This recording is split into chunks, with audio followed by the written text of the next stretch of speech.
પરદેશી ice dish ગોલા. Dhasa road સ્વામીના ગઢડાના પ્રખ્યાત ગોલા એટલે પરદેશીના આઈસ ગોલા.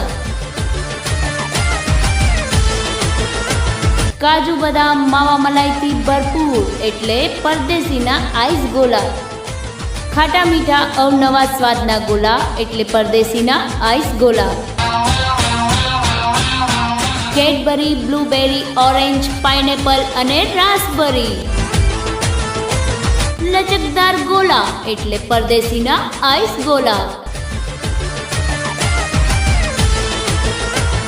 મેળાની ધોમ ગળદીમાં બેસવાની સંપૂર્ણ વ્યવસ્થા સાથે સ્વાદમાં સર્વશ્રેષ્ઠ એટલે પરદેશીના આઈસ ગોલા. જૂના અને જાણીતા ગોલા એટલે પરદેશીના આઈસ ગોલા. ટેસ્ટમાં બેસ્ટ એટલે પરદેશીના